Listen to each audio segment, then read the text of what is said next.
Hello बच्चों, let's see this question. The question says the mean of the following frequency distribution is 18. The frequency f in the class interval 19 to 21 is missing. Determine f. तो हमारा जो ये वाला interval है इसमें f की जो वैल्यू मिसिंग है इस वैल्यू को फाइंड करना है.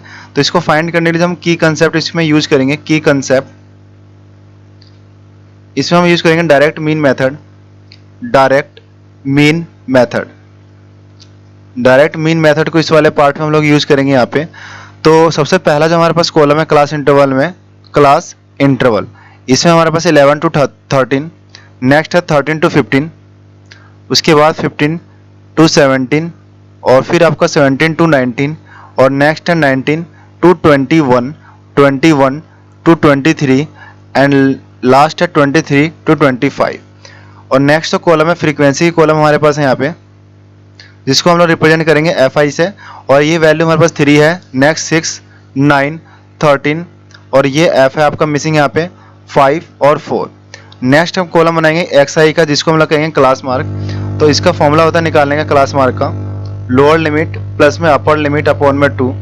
तो पहले वाले पार्ट का हम लोग क्लास मार्क निकालते हैं. तो 11 इसका लोअर लिमिट होगा, 13 इसकी अपर लिमिट होगी अपॉन में 2. तो इन दोनों को जो ऐड करेंगे तो 24 आएगा आपका यहाँ पे अपॉन में 2 और फाइनली डिवाइड करने के बाद आएगा 12.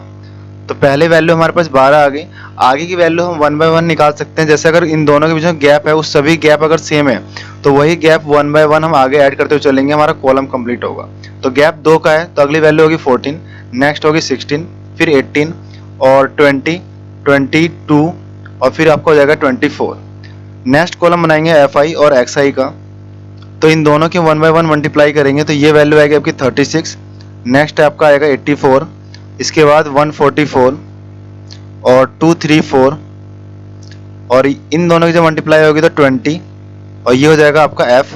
और अगली वैल्यू आएगी 110 और यहाँ पे आपका आ जाएगा 96. इन सभी के इस वाले कॉलम का अगर सम करते हैं तो इनका सम जो आएगा हमारे पास 704 प्लस में आपका आएगा 20 f. और एफ आई वाले कॉलम का सम करेंगे तो इसकी वैल्यू आएगी हमारे पास 40 और प्लस में आपका आएगा यहाँ पे f. तो इस क्वेश्चन में मीन हमें ऑलरेडी गिवन है यहाँ पे 18. तो यहाँ पे मीन का जो फॉर्मूला उसको अप्लाई करेंगे, mean equal to summation F I X I और अपॉन में समेसन एफ आई. तो यहाँ पे मीन जो हमारे पास गिवन है 18 है और इसकी जो वैल्यू हमारे पास गिवन है 704 प्लस में 20 एफ और अपॉन में जो इसकी वैल्यू गिवन है 40 प्लस में एफ. तो इस वाले पार्ट को आगे जब हम सिंप्लीफाई करेंगे तो 18 से हम चाहे तो इन दोनों की मल्टीप्लाई कर सकते हैं. तो अगली वैल्यू आएगी हमारे पास 704 और यहाँ पे आएगा 18 और 40 प्लस में f और इक्वल टू में आएगा 704. अगली जो वैल्यू आएगी हमारे पास 704 और प्लस में 20 f. तो इस वाले पार्ट को हम आगे और सिंप्लीफाई करेंगे तो यहाँ पे हमारे पास वैल्यू आएगी मल्टीप्लाई करने पर 720 और प्लस में आपका आएगा 18f और इक्वल टू में 704 और प्लस में 20f.